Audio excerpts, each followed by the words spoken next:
No dia 5 de janeiro, Patinga foi sacudida por dois crimes bárbaros que deixaram a população sobressaltada com a questão da segurança pública aqui.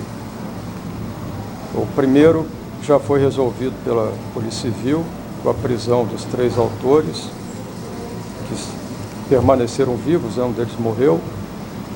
Foi o latrocínio que vitimou as irmãs Camila e Elisângela, objeto de uma coletiva para a imprensa anterior. E hoje a Polícia Civil de Minas Gerais, através da Delegacia de Homicídios, quer apresentar à sociedade patiguense a solução, a finalização das investigações relativas ao segundo caso, que foi o triplo homicídio ocorrido no bairro Canaã, no bairro do Salvador, em que essas pessoas foram executadas a tiros em via pública, na presença de diversas testemunhas aí. E muito bem, o que aconteceu? Da mesma forma que o crime anterior, que foi elucidado, com 3 autores presos e um autor morto, também aconteceu aqui, com esse triplo homicídio. As investigações demonstraram que uma quadrilha de traficantes de drogas ligados ao primeiro comando da capital invadiu Ipatinga com o objetivo de tomar pontos de venda de drogas aqui. E esses pontos eram dominados por integrantes aí do Morro do Cruzeiro, que são associados ao Comando Vermelho. E nessa disputa aí por pontos de venda de drogas, foram cometidos aí vários homicídios na cidade. E aí se explica, o aumento no índice desse tipo de crime aqui em Patinga. Muito bem, o que aconteceu? No dia 5,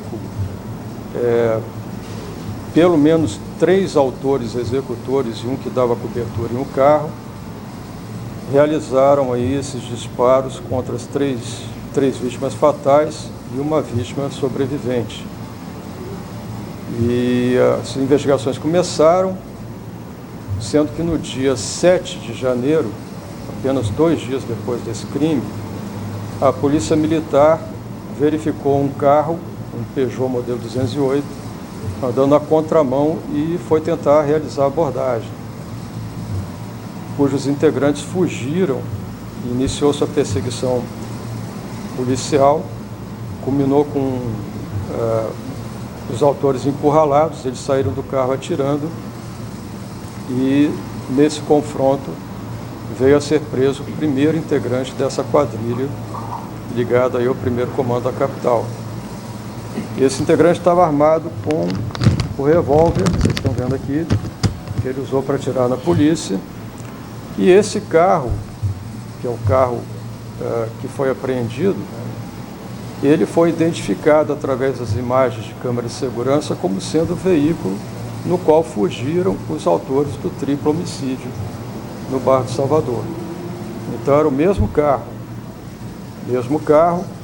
e mesmos integrantes, mesmos autores daquele crime. 4 integrantes, sendo que um foi preso e 3 conseguiram fugir durante o tiroteio. A partir da prisão desse primeiro integrante, e com o interrogatório que nós fizemos, ele confessou parcialmente o que havia ocorrido no dia 5, na prática do crime no dia 5, a motivação. Esse integrante era condenado por tráfico de drogas, foragido do presídio de Paba, e ele se encontrava nesse presídio de Paba, junto com outro marginal, que era o chefe da quadrilha, cujo apelido é G3, devido às iniciais da sigla do primeiro comando da capital. Então, G do nome dele, 3 da facção PCC. E o G3 planejou esse crime ainda no presídio de Paba, juntamente com ele, os demais integrantes da quadrilha, para quando eles obtivessem a saída temporária, que é um benefício que agora está sendo extinto, por iniciativa legislativa, mas que em 2003 vigorava, e eles tentaram fazer essa organização para a saída temporária de outubro de 2023, mas eles não conseguiram sair. O presídio não autorizou a saída deles. E eles remarcaram esse crime, que já era um crime planejado, para janeiro de 2024, porque eles saíram na temporária de dezembro e foragiram do presídio de Paba no dia 29 de dezembro. E como é que essa quadrilha atuou aqui? A quadrilha é de fora, a quadrilha tem zona principal de atuação com o governador Valadares. Eles atuaram aqui alugando um sítio no bairro Taúbas, em nome de terceira pessoa, para que servisse como base de operações. E a partir desse sítio que foi alugado no bairro Taúbas, eles tinham uma série de execuções para praticar em Patinga. Pessoas que estavam marcadas para morrer, que eram justamente os opositores ligados ao Comando Vermelho aqui de Patinga. Principalmente facção do Morro do Cruzeiro. E a partir dessa descoberta do aluguel desse sítio, nós conseguimos identificar os demais autores que lá estiveram. Eram 4 indivíduos, eles foram nesse carro que foi apreendido, um Peugeot modelo 208. A perícia constatou que o carro é um carro clonado, é um carro que foi roubado em Belo Horizonte, e ele foi clonado, o chassi dele foi adulterado para parecer um carro que circula na cidade de Americana, em São Paulo. Então essa quadrilha tinha um carro clonado, era uma quadrilha bastante sofisticada, um carro clonado para eles atuarem, e eles alugaram um sítio com essa finalidade para cometerem esses homicídios aqui. Tanto é que no primeiro confronto do dia 7 de janeiro, estavam todos os 4 armados, eles já tinham matado 3 pessoas aqui, tentado matar uma que foi ferida, e eles estavam no carro para cometerem outros homicídios na cidade. Então, o período que eles alugaram, que era de 5 de janeiro até 12 de janeiro, era o período em que eles pretendiam matar uma série de pessoas aqui. Todos eles traficantes de drogas e concorrentes, rivais dessa quadrilha. Muito bem, as investigações prosseguem. No dia 14 de fevereiro, a Polícia Militar teve a informação de que essa quadrilha poderia estar escondida no bairro Vila Celeste, no bairro Caravelas, melhor dizendo. E aí eles vai uma equipe da Polícia Militar no bairro Caravelas para tentar prender. Já tinha identificação de 2 autores com mandado de prisão em aberto. Eles chegam no bairro Caravelas, são recebidos a tiros. Nesse confronto armado, um sargento é ferido por um tiro de raspão na cabeça e um tenente ferido por estilhaços de vidro do impacto de projéteis. Havia 2 autores, o G3, que era o líder da quadrilha, esse que eu me referi, e mais um outro que foi preso, que era justamente o que atirou na Polícia Militar. E na casa, e aí o que é relevante observar, na casa havia 1,5 kg de cocaína em barras, tijolos de cocaína prensados, muito material para indolação de droga, muita coisa para fabricar e compactar droga, e documentos falsos em nome de um dos integrantes da quadrilha. Tinha 2 documentos, uma CNH, uma identidade falsificada, e também havia uma prensa hidráulica de grande proporção, que eu não trouxe para essa entrevista, mas a imprensa pode ver no setor de perícia da Delegacia Regional. Essa prensa, ela formatava, ela compactava tijolos de 1 kg de cocaína, sendo que já havia aí 1,5 kg de cocaína prontos em tijolos que foram feitos a partir desse maquinismo. E a polícia começou então a trabalhar com a prisão desse segundo indivíduo que atirou nos policiais. A polícia começou a trabalhar então com a hipótese realmente de uma quadrilha que movimentava grande quantidade de cocaína, porque não é qualquer quadrilha que movimenta 1,5 kg de cocaína e que tem uma prensa hidráulica destinada a compactar drogas. E aí, a partir dessa investigação, ocorreu a interceptação do veículo, de outro veículo utilizado pelos remanescentes dessa quadrilha, no dia 3 de março, que foi o tiroteio da BR, que foi muito divulgado aí. Eles já tinham saído do sítio, eles saíram do sítio logo após o primeiro confronto, que foi no dia 7 de janeiro. Eles tinham previsão de ficar até o dia 12, mas após o primeiro confronto eles viram que não teria condição de ficar até o dia 12, saíram, voltaram para Valadares, e nesse dia 3 de março, eles estavam retornando de Valadares numa outra missão destinada ao cometimento de homicídios de pessoas rivais da quadrilha deles aqui. A polícia teve essa informação, foi montada uma operação com a polícia militar e com integrantes da polícia civil, tanto da minha delegacia de homicídios quanto do GAECO, e essa quadrilha foi interceptada na BR, iniciando-se um grande tiroteio a partir dos marginais, que culminou com o falecimento do indivíduo conhecido como Menor DL. Tá? Esse indivíduo era um indivíduo de extrema periculosidade, de todos eles era o mais perigoso, e era o que fez uma publicação aí no Instagram, que vocês veem aí a publicação dele com o rosto coberto, questões legais, mas ele fez a publicação no Instagram segurando o fuzil AR-15, e a publicação foi feita no dia 7 de janeiro, e o teor dela é sem dó da vítima. Está aí a publicação, para vocês terem uma ideia do nível de periculosidade dos integrantes dessa quadrilha. As 3 vítimas do triplo homicídio lá no bar, elas tinham ligação com o tráfico de drogas? Eram de quadrilhas rivais? Sim, veja bem. Isso ficou muito claro no interrogatório que eu fiz do primeiro preso, que é o cara que atirou na polícia militar usando esse revólver aqui.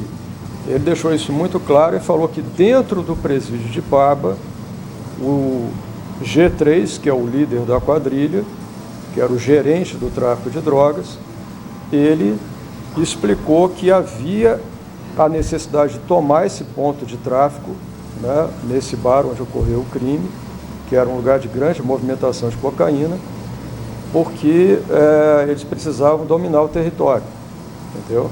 E para dominar o território tinham que eliminar os rivais. Então, a partir dessa oitiva do primeiro preso, ficou clara a motivação, que seria a disputa por tráfico de drogas. Dos vitimados, 2 têm passagens por tráfico de drogas, e os outros 2 têm outras passagens, mas não têm por tráfico de drogas. Tá? Então, já é outro indício. E na mesa onde eles foram mortos, havia 4 papelotes de cocaína e 2 pinos de cocaína, que foram identificados pela perícia. Então, ali havia uma movimentação de drogas, especificamente cocaína, e a motivação ficou clara na oitiva desse primeiro integrante que foi preso no dia 7 de janeiro. Ao todo, essa quadrilha aí, ela fez quantas vítimas aqui na região? Olha, nós estamos investigando ainda, porque eles vieram para uma longa missão, e nós tivemos um aumento absurdo do índice de homicídios em Patinga.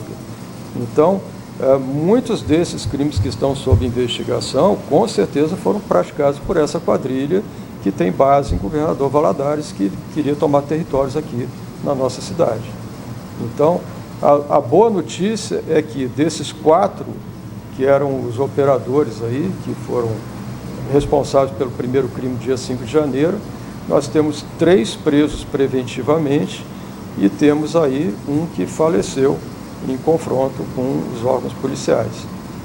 Então, na verdade, você tem aqui o desbaratamento dessa quadrilha. Essa quadrilha deixou de atuar, deixou de existir como força tática, E agora os integrantes estão presos aí, 2 deles já foram inclusive removidos, transferidos. para não ficarem próximos, né?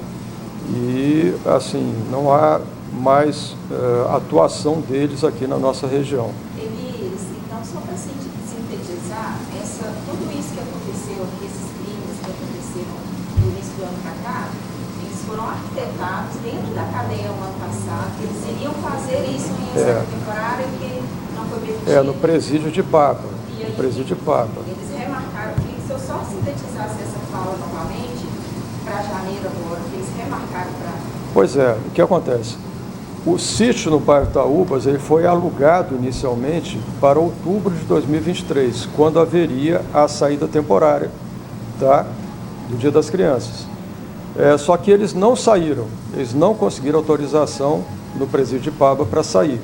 E aí eles tiveram que desmarcar para janeiro de 2024. E aí na saída temporária do Natal, né, em dezembro de 2023, eles saíram do presídio de Paba e foragiram no dia 29, que era a data que eles teriam que retornar para Ipaba. E aí eles já na condição de foragidos, eles vieram para Ipatinga com o aluguel do sítio para o período de 5 de janeiro até 12 de janeiro, que eles iam passar uma semana matando pessoas aqui, o projeto deles era esse, e praticaram esse crime já no primeiro dia, no dia 5 de janeiro eles praticaram esse crime. Contudo, houve o tiroteio, o primeiro tiroteio com a polícia foi no dia 7 de janeiro, 2 dias após os homicídios, né? E após esse tiroteio, eles tiveram que sair do sítio, porque viram que o cerco policial está se fechando em torno deles. E aí houve o segundo confronto, no dia 14 de fevereiro, no bairro Caravelas, e depois o terceiro e último confronto no dia 3 de março, lá na BR, que foi o último. E eu quero ressaltar o seguinte, durante a investigação, quando eles fogem do primeiro tiroteio, tem aqui as imagens, né? Foram captados ao longe por câmera de segurança, estão fugindo aqui do primeiro tiroteio. Eles saíram do local do primeiro tiroteio, se esconderam e na manhã, no início da manhã, eles foram em um comércio onde eles pediram para usar a internet. E aí, a partir do uso da internet, é que se chegou nessa publicação do Instagram, que foi justamente do integrante do bando que faleceu no terceiro confronto, posteriormente veio a falecer, em que ele publicava aí sem dó da vítima, né? E a quadrilha realmente era muito sanguinária, uma quadrilha organizada, com um nível de financiamento alto, porque isso exige investimento, não é qualquer quadrilha que tem dinheiro para comprar maquinismo, para compactar tijolos de 1 quilo de cocaína. Cocaína é uma droga muito cara, eles tinham não só o maquinismo, mas 1,5 kg dessa droga. Durante a investigação, com relação ao pagamento do sítio, foi identificada uma ligação que veio do México, de um dos 4 integrantes, estava no México quando fez a ligação. Então isso nos indica que, inclusive, essa quadrilha tem ramificação internacional. O México, hoje em dia, infelizmente, é um país dominado pelo tráfico de drogas, pelos cartéis, com gravíssimos problemas de segurança pública, e o tráfico no México, basicamente, ele é centralizado em cocaína. Então, nós estamos falando aqui de uma quadrilha ligada a uma grande facção que atua não só no estado de São Paulo, mas que vem tentando atuar em Minas Gerais, que é o PCC, e que tem ramificações, inclusive, fora do Brasil, né? Doutor, você falou do México. Então, desses 3 presos, né? Sim, 3 presos. Um desses estava no México na época? Estava no México, ele ligou do México. Ele ligou, quando ele fez o Pix, ele ligou para a proprietária de um telefone do México. Então, quer dizer, não foi ao México a passeio, né? Quando tem uma facção do porte do PCC, a gente sabe que não está falando de consumo local. É claro que existem aqui consumidores de droga, lamentavelmente. Mas quando você compacta tijolos de cocaína de 1 quilo, isso não se destina ao consumo local, isso é para fora daqui. Então, na verdade, essa quadrilha tinha uma base em que ela fazia esse trabalho, né, de receber a droga em estado natural, estado bruto, né, em pó, fazer o que a gente chama de malhação da droga, né? A malhação é você adulterar a droga pura com compostos que têm a mesma natureza, né, que tem a mesma aparência, mas que vão dar volume a essa droga para aumentar o lucro na revenda. E aí, depois de feita a mistura, era feita a compactação e vendido o tijolo de cocaína, entendeu? Então, a gente sabe que essa cocaína em tijolos, né, que era feita a partir da prensa hidráulica, ela não se destinava ao comércio interno, era uma droga que ia para fora de Patinga. Mas ela ia para outros estados ou outros países? Veja bem, a investigação ela tem passos, né? Nós estamos fechando hoje a questão desses homicídios aqui, estamos com outros inquéritos abertos, 3 inquéritos, né, já foram instaurados além desse, né, 2 deles eu concluí, tanto do primeiro confronto quanto do segundo confronto, que foram destinados à delegacia de homicídio, concluí com indiciamento, com pedido de prisão, com pedido de medidas cautelares, e isso prossegue, esse trabalho é um trabalho contínuo. Na verdade, a polícia está puxando o fio de uma meada aí que é muito complexa. Nós estamos falando de gente que está fora do padrão usual de criminosos que nós temos aqui na nossa cidade. Gente que veio de fora com muita disposição, muito bem organizada, muito bem armada e com um financiamento que a gente não tinha visto ainda. O senhor acredita que ainda tem outros criminosos dessa? Nós falamos aqui de 4 autores desse crime, que eu estou concluindo a investigação hoje, que é o triplo homicídio consumado e um homicídio tentado, que uma vítima sobreviveu, mas existem outros autores, né? Não só esses autores, a quadrilha é muito maior do que 4, né? Tem outros integrantes dessa organização criminosa. Tanto é que no terceiro confronto, 2 outros foram presos. Então, no terceiro confronto, dia 3 de março, 2 outros integrantes, além desses aqui que eu estou me referindo, foram presos, que são associados também para o tráfico de drogas e também, com certeza, autores de outros homicídios aqui. Então, na medida em que alguns integrantes da quadrilha são presos ou são mortos, esses integrantes são substituídos e as equipes são recompostas. Então, aí você vê o nível de organização desses indivíduos. Por quê? Porque eles fazem o que eles chamam de bonde do mal, a expressão dos criminosos. O que é o bonde do mal? É um carro, normalmente um carro como esse, que é um carro roubado e um carro clonado, no qual você coloca aí 4 ou 5 indivíduos fortemente armados e eles têm missões específicas de matar pessoas que estão marcadas para serem assassinadas. E aí esse bonde do mal tem uma missão específica e ele tem essa composição aí de 4 ou 5 indivíduos, no caso aqui eram 4. Na medida em que esses indivíduos foram sendo presos, a quadrilha foi se recompondo, trazendo reforços, né, de fora, para que pudesse cumprir essas missões aqui de eliminar concorrentes. Doutor, esses crimes que vão responder, qual é a organização criminosa, qual é o homicídio? Olha, são muitos crimes, crimes. Nós estamos falando aqui de 4 processos criminais que têm uma conexão pela autoria, pelos autores, né? Porque são os mesmos autores, mas são 4 processos distintos. Então você tem esse processo aqui, 3 homicídios consumados e um homicídio tentado. É dia 5, né? No dia 5, você tem no dia 7 a tentativa de homicídio dos policiais militares com resistência. Também havia drogas, também havia armas no carro, entendeu? No Vila Celeste. Você tem no dia 14 de fevereiro mais uma tentativa de homicídio contra policiais militares com grande quantidade de droga apreendida, prensa hidráulica, armas, munições, entendeu? Documentos falsos, né? Você tem o veículo clonado, que é outro crime que esse pessoal praticou.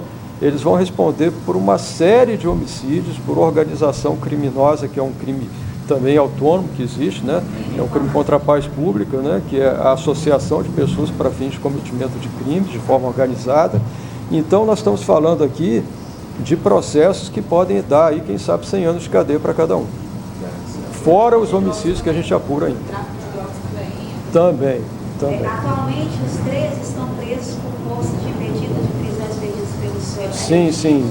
A Justiça decretou, quero aqui prestar os meus agradecimentos ao Ministério Público, ao Poder Judiciário, acolheram as representações, né, da Polícia Civil pela decretação das prisões preventivas. Então, os 3 sobreviventes, né, estão presos e um dos autores, né, que era o mais perigoso deles, aí faleceu em confronto com a PM no dia 3. Eles estão em Tábado? Oi? Eles estão presos em Tábado? Não. Como eu disse, por questões de segurança, eles foram separados. Eu não vou aqui mencionar onde é que eles estão presos, né? Eles têm entre quais idades? Oi? Eles têm entre quais idades? Não, eu até trouxe aqui, né, para falar sobre isso, mas eu vou colocar para vocês de forma aqui muito resumida. Então, você tem um autor de 23 anos, eu não posso falar os nomes, né, por questões legais, vou falar aqui resumidamente para vocês. Tem um autor de 23 anos, tá? Um autor de 29 anos e um autor de 24 anos. Tá? O que morreu tinha 17 anos. O último? O que morreu tinha 17. 29. Os 3 que estão presos, você tem um de 29, um de 24 e outro de 23. E o preso, o que morreu foi 17 anos na 17 anos. 17 anos.